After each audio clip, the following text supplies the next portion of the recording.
Hey guys, and welcome to the Fish Room. I'm Rachel O'Leary, and today I thought we'd do another quick and dirty update of my birthday fish. Now, just to refresh your memory, this is a 75-gallon aquarium with Lake Tanganyika cichlids.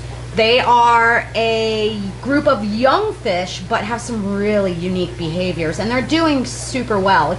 It's been a little over 3 weeks now, and everybody's looking great and starting to exhibit some cool behaviors. So let's take a closer look. Now, just to refresh your memory, there are 8 Altolambrologus compressiceps sumbu shell, which are a small little grumpy-faced shell-dwelling cichlid. There are 14 Cyprichromis leptosoma in here, and there are 6 Para-cyprichromis nigropinis. And I picked all of these fish for their differing and complementary behaviors. They're all found in Lake Tanganyika, where the decor ranges from absolutely massive boulders down to rubble shells and a deep, deep substrate bed. Now, these are all very young fish still. They do not have any of their adult coloration, which will be absolutely shocking in how bright it is within a few months. Right now, the Sardine cichlids, or the Cyprichromis, are basically little silver looking sardines, just as their name would suggest. But I've shown them to you before in my 75-gallon Neolamprologus multifasciatus tank, and they do get shockingly gorgeous. And I'll attach some footage of that aquarium to the end of this video. Now, they're more of an open water species, and you can see them grouping together in a pretty directional manner in this aquarium. They're doing exactly what they should be, and it's really important to keep them in a nice group. Now, some of the ones from this aquarium are going to be added to my multi-aquarium, as only 2 of those fish really made it to maturity. They shipped very poorly from that seller, who I won't be using again. These are the Para-cyprichromis nigropinis. And you can see they're starting to get a color. They'll be almost neon in coloration with bright blue fins and a pinkish body. They're going to be absolutely stunning, and you can see that they have a larger, darker eye as well, which when these guys were all basically silver is how I differentiated them. But you can see the blue starting to come into the fins already. What's really, really, really fascinating about these Para-cyprichromis is that they are rock climbers, and they actually hug the surface of the rocks. Some Altolamprologus there hanging out between the rocks, and you can see that Para-cyprichromis climbing up between the crevices as well. Now, all of these guys, now eventually those little grumpy faced dudes will be breeding, most likely down in these shells. As the other cichlids get bigger and establish their territories more, the shell dwellers will go down more into the shells. But for now, with everyone acting so mild, everyone's kind of all over the aquarium.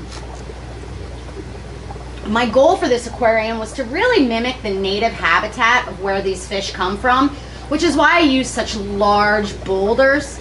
And so far, it's working out really well. It's been super exciting to watch the fish explore their environment and utilize all the different spaces I've provided for them.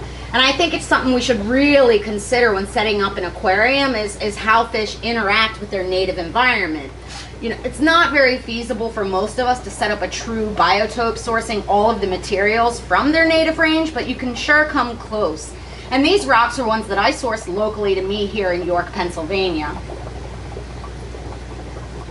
I'm super excited to watch these guys grow up, color up, and share them with you. They're a bunch of species that are all very breedable and heavily over-collected in the wild, so it's really important that they get our attention within the aquarium hobby. It also is what makes them a bit more expensive than a lot of other fish. Now, this aquarium, like many new setups, is starting to have a few new tank issues.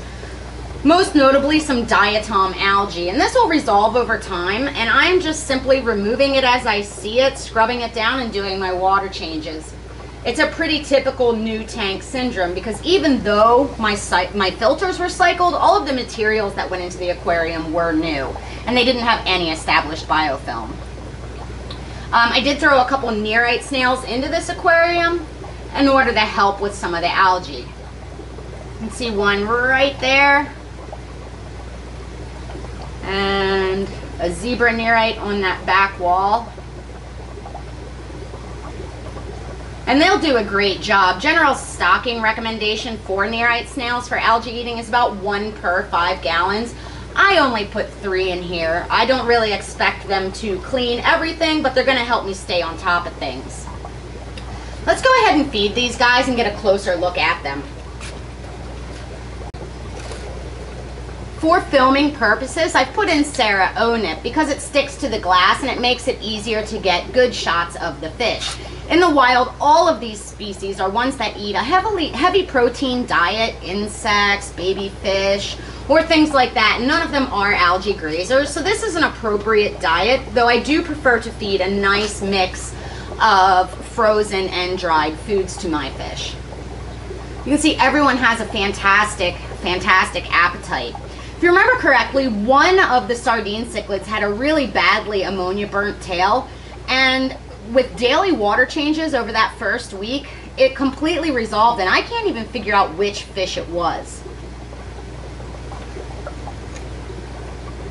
And that really is my favorite treatment for shipping stress, ammonia burn, things like that. Medication is rarely to never required. Good clean water and a good diet is generally best. You can see that they're starting to get some of the blue spangling on their cheeks as well, which is very exciting.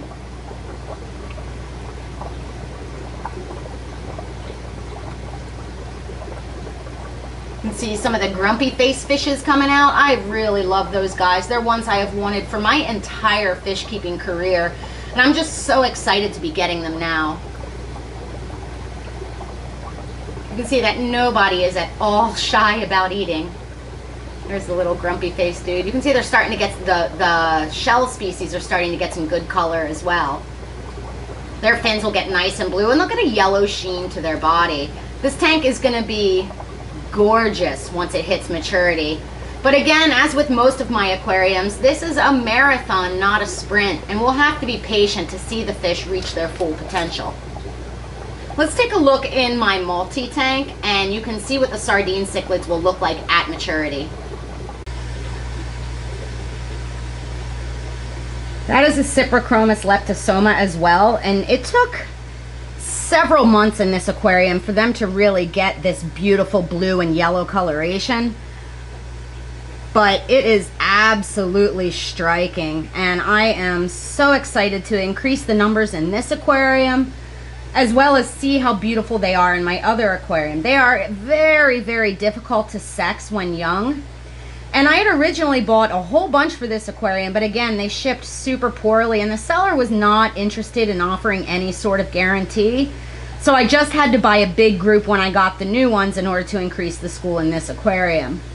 Now the Sumbu shell as well will get about the size of these multis.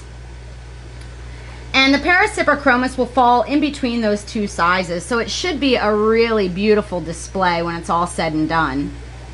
I hope you guys are going to enjoy watching their growth and hopefully their breeding behavior as well. African cichlids in general have a reputation for being mean and aggressive fish, but there are so much diversity of species out there that there are tons of ones like these that are relatively great for a community as long as they're with fish that are complementary. I hope to in the future to spotlight some other species for you guys, things like Julietochromis. Let me know below if that's something you'd really like to see. As always, thank you for your continued support, and let me know below if you have any comments, suggestions, or questions.